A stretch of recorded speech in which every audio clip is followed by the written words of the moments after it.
नमस्कार, राज की बात में आपका स्वागत है। डोनाल्ड ट्रंप इन दिनों बेचैन है।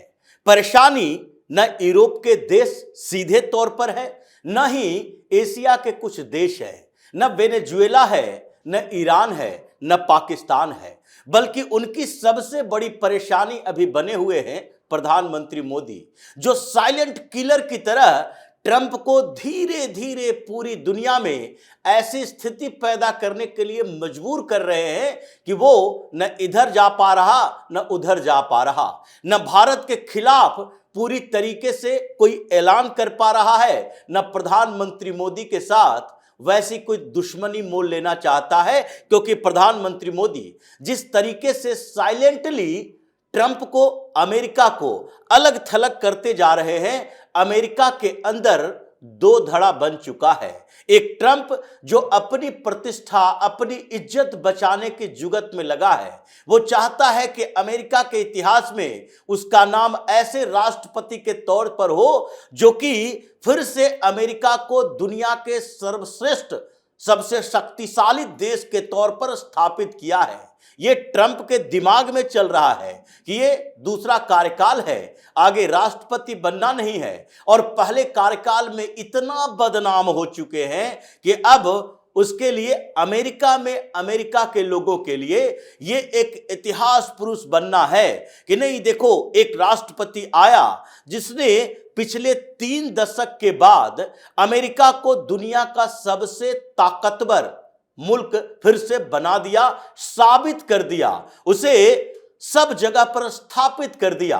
जितने भी उनके विरोधी थे, जिन देशों के साथ संघर्ष की स्थिति थी, जिसे खुश करने के लिए अमेरिका कई संगठनों को करोड़ों डॉलर का ऐड देता था, उन सबको बंद किया, डायरेक्ट मिलिट्री एक्शन लिया और फिर से दुनिया पर राज करने के लिए अमेरिका को तैयार किया। लेकिन स्थितियां वैसी है नहीं जिसे ट्रंप चाहता है। और सबसे बड़ा चैलेंजर, चुनौती सबसे बड़ी जो है, वो प्रधानमंत्री मोदी बनकर खड़े हैं। वो ज्यादा बोलते नहीं, द्विपक्षीय संबंधों को लेकर बयानबाजी नहीं करते ट्रंप की तरह, इसलिए उनकी प्रतिष्ठा ज्यादा है ग्लोबल लीडर के तौर पर। वो राष्ट्रपति पुतिन के साथ भी मीटिंग करते हैं, डील करते हैं, बैठ के करते हैं, भारत और रूस के बेहतर संबंध के लिए वो बात करते हैं। और उनके पास नेतन्याहू का भी फोन आता है इस बात के लिए कि देखिए, गाजा पीस प्लान में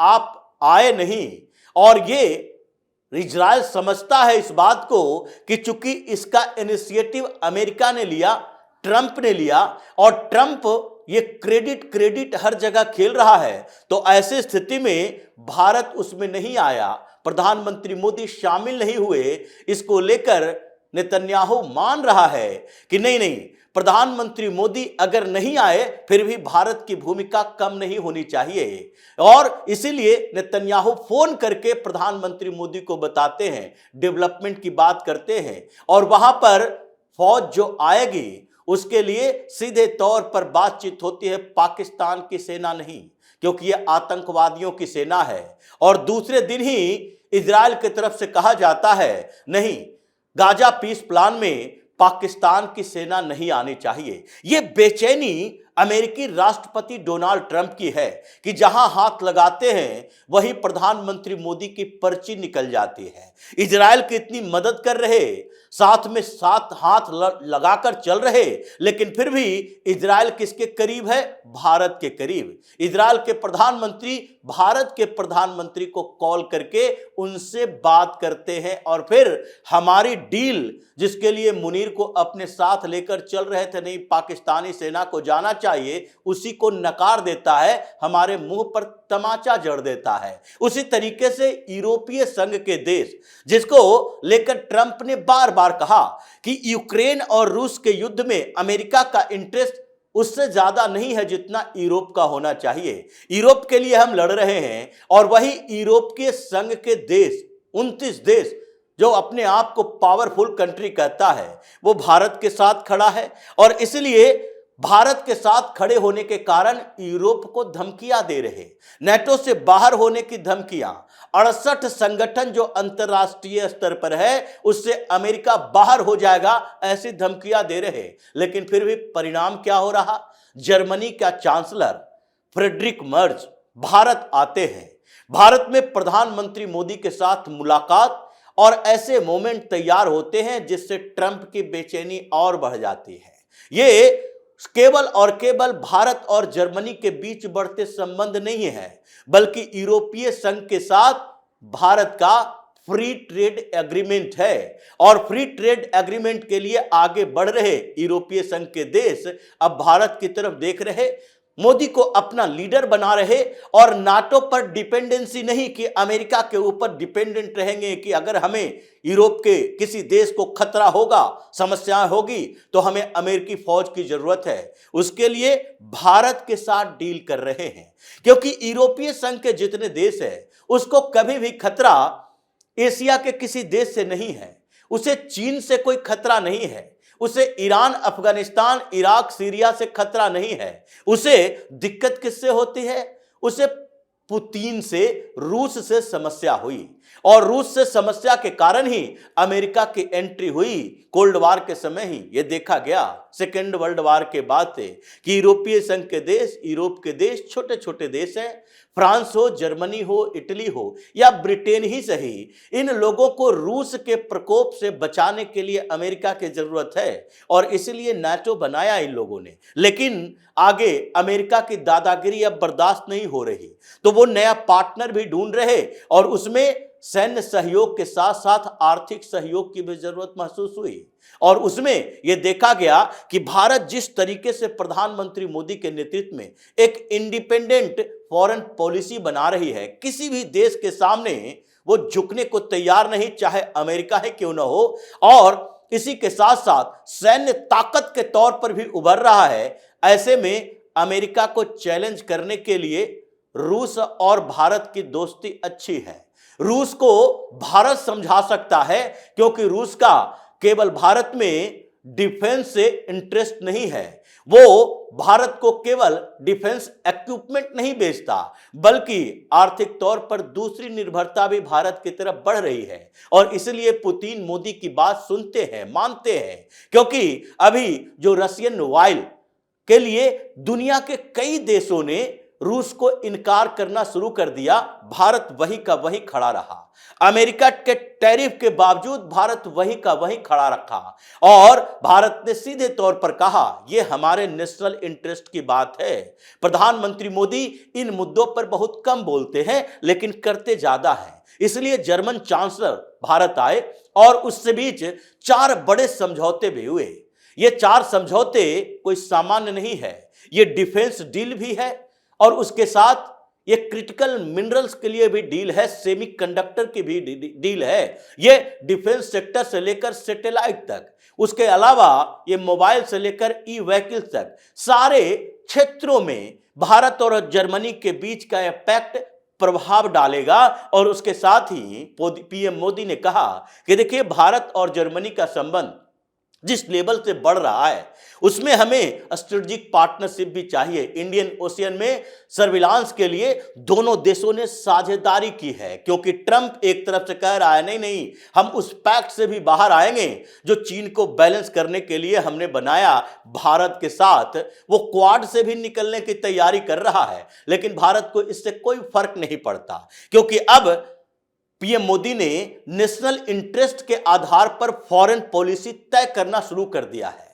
डॉक्टर एस जयशंकर यूरोप में घूमे, अलग अलग देशों का दौरा किया, और वहां भी भारत के साथ नजदीकियां बढ़ी। उन्होंने अमेरिका के खिलाफ मोर्चा खोला यूरोप में जाकर, और 26 जनवरी को चीफ गेस्ट के तौर पर कौन आ रहे हैं? यूरोपीय कमीशन के प्रमुख उर्सुला डेन और यूरोपीय काउंसिल के प्रमुख एंटोनियो कोस्टा, ये दोनों जो आ रहे हैं, इससे पहले दोनों ने कुछ बयान दिए।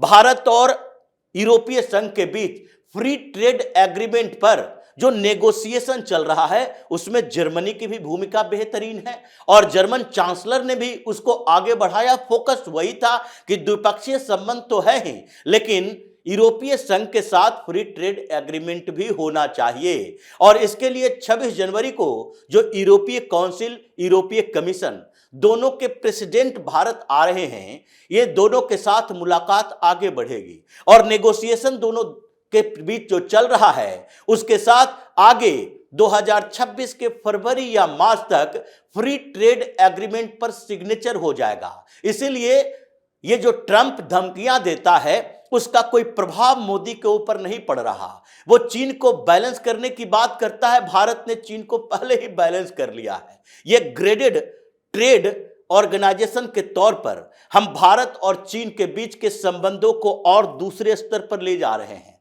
प्रधानमंत्री मोदी ने व्यापार के रास्ते अलग अलग जगहों पर खोले, जिसके कारण ट्रंप के टैरिफ प्रभावहीन हो गया। वो 50% से 500% तक बढ़ाए, कोई फर्क नहीं पड़ता, क्योंकि जर्मनी और यूरोप के दूसरे देशों के साथ अभी जो डील जर्मनी के साथ हुई उसमें एजुकेशन के लिए भी डील हुई है। ये केवल डिफेंस और दूसरे व्यापारिक संबंधों के लिए नहीं। पीएम मोदी ने कहा 2000 से ज्यादा जर्मन की कंपनियां भारत में काम कर रही है लंबे समय से, हम उसके साथ और बेहतर कोऑर्डिनेशन स्थापित करेंगे। भारत के लिए भी जर्मनी में इन्वेस्टमेंट का तरीका, और जो अमेरिका जाते हैं लोग वो जर्मनी भी जाएंगे काम करने के लिए, वहां पर भी बड़ा स्कोप है। यूरोपीय संघ के साथ फ्री ट्रेड एग्रीमेंट के साथ साथ ये डाइवर्ट किया जाने वाला है। अभी जो अमेरिका फोकस में रहा वो यूरोपीय देश फोकस में रहेंगे, और ये सब चल रहा था उससे पहले ही ब्रिटेन ने तो भारत के साथ free trade agreement deal sign भी कर लिया। और इसलिए ये जो सारी स्थितियां चल रही है, 29 ताकतवर देशों ने भारत को और खासकर प्रधानमंत्री मोदी को जो चीफ प्रोटेक्टर बनाया है, उसके कारण अमेरिका में बेचैनी बढ़ी है। वहां का सीनेटर, कांग्रेसमैन ये मजबूर हो चुका है कि ये ट्रंप केवल खुद के इंटरेस्ट के लिए इतना बड़ा सौदा करने जा रहा है। भारत से दुश्मनी अच्छी नहीं है, क्योंकि ये दशकों पुराना हमारा स्ट्रेटेजिक पार्टनर है।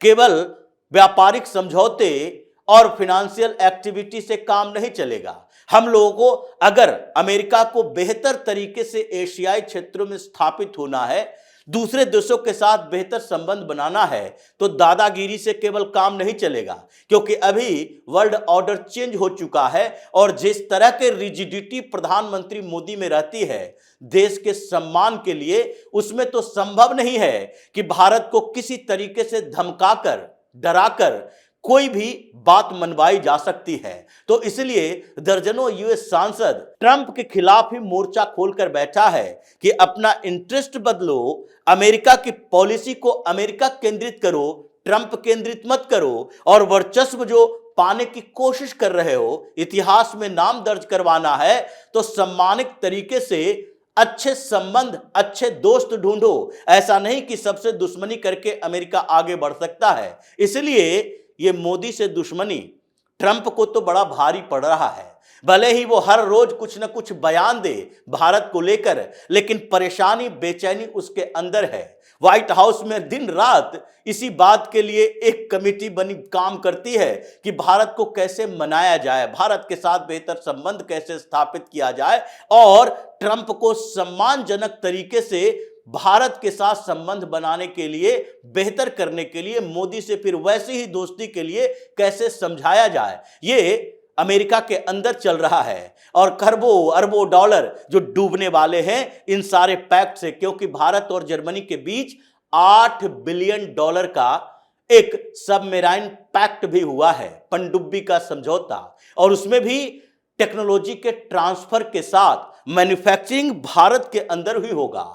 और इसलिए मझगांव शिपयार्ड लिमिटेड में इसके जो मैन्युफैक्चरिंग होगी उससे रोजगार के अवसर भी बढ़ेंगे, टेक्नोलॉजी भी बेहतर होगा, और हम खुद के सबमरीन कुछ समय के बाद बना पाएंगे, जैसे हेलीकॉप्टर बना रहे, जैसे फाइटर जेट में हम अपने टेक्नोलॉजी का इस्तेमाल कर रहे हैं। इसलिए अमेरिका जो ट्रंप के नेतृत्व में आजकल अपने मुद्दों से भटक चुका है, ट्रंप बेचैन है, और मोदी साइलेंट किलर की तरह धीरे धीरे उसके सम्मान, प्रतिष्ठा, कुर्सी को दांव पर लगाने के लिए तैयारी करके बैठे हुए हैं। तो इसी तरह की खबरों के साथ फिर से हाजिर होंगे, तब तक के लिए बने रहिए हमारे साथ और देते रहिए हमें सहयोग, ताकि इसी तरह की खबर हम आपके लिए लाते रहें। धन्यवाद।